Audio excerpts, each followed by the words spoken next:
You built the business, the offers, the services, the products, the programs, the team, the brand, the income. You did the thing that only a tiny fraction of people ever actually do. You turned vision into reality and you made it work. But now, quietly, behind the spreadsheets, the scheduled content, team meetings, the KPIs, the client wins, you're wondering if the business you built still feels like yours. If you've ever had that thought in the back of your mind, I should feel grateful, something still feels off, or why doesn't it feel good when I hit the mark, or this looks great on paper, but I still just don't feel satisfied, and you've questioned if that means there's something wrong with you, this episode is for you. I'm Jennifer Flynn, the Balance Maven, strategic advisor, former overfunctioner, and someone who's walked side by side with founders who've hit the goal and then looked around and thought, wait, this is what I was building for? I don't do performative coaching or curated founder porn. I work with people who are brilliant, bold, and quietly burned out from holding too much for too long. And I help them recalibrate everything they've built to finally give more than it takes. And this podcast, The Expansion Edit, is where we start that recalibration one conversation at a time. So welcome to episode 1, The Success Trap. Let's jump in. What happens when the business you built stops serving you? Even though on paper, everything still looks great. The team's in place, the offers are converting, the revenue's solid, the brand looks dialed. But you're tired. Not the fall apart, collapse on the bathroom floor kind of tired. You're high functioning tired. What I would call invisible burnout. The kind where you keep showing up, you keep performing, you keep leading, but the joy, the clarity, the space to think, let alone breathe, non-existent, gone. This happens more often than you'd think, especially with founders who are smart, capable, emotionally intelligent, and creative. Because the very skills that helped get you where you are, that helped you build the grit, the adaptability, the over-responsibility, the ability to carry chaos, those are the same ones that will become liabilities if you don't evolve. And the trap is this: you optimized for growth, but never stop to ask, is this still aligned with what I actually want? Is what I want different now? Am I different now? Because you were too damn busy building it.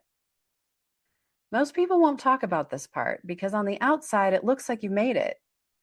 But success that costs you your clarity, your time, your peace, your body, your relationships, that's not success. That's just a performance. You start to feel resentful of your own creation. The thing you built becomes a persona that you have to keep performing.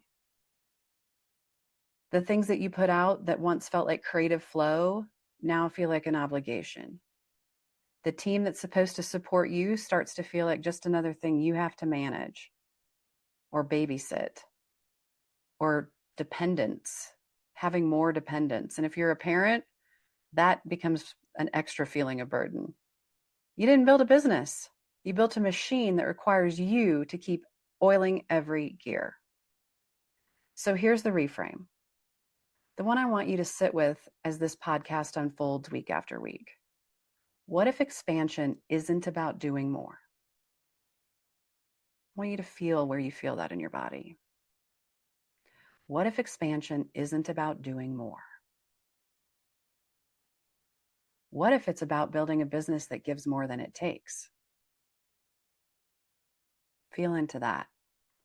Take a moment and see if anything rings in on what that might look like for you.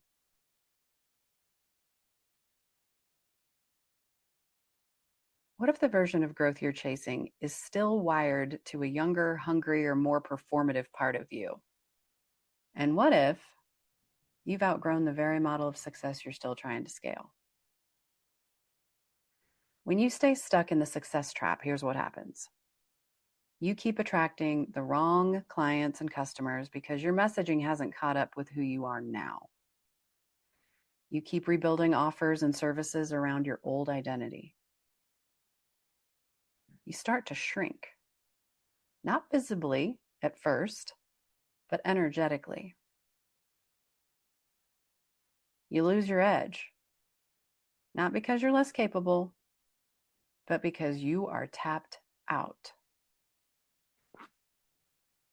You start fantasizing about burning it all down, even though you'd never admit it. And even though that idea might feel kind of crazy.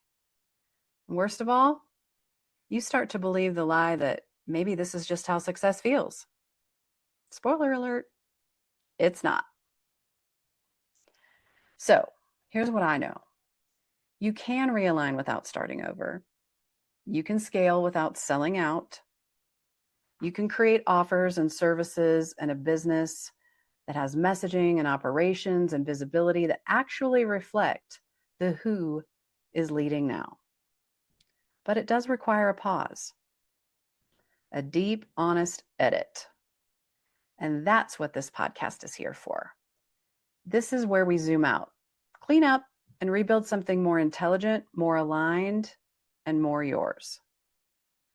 So, in the next episode, we're naming the real leadership pattern that silently fuels this whole burnout cycle: overfunctioning.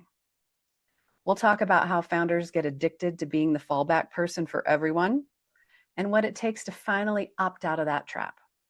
But for now, I want you to sit with this. What would your business look like if it actually served you? Not just your team, not just your clients or customers, you. You're not behind. You're just ready for better. Let's edit accordingly. See you next time.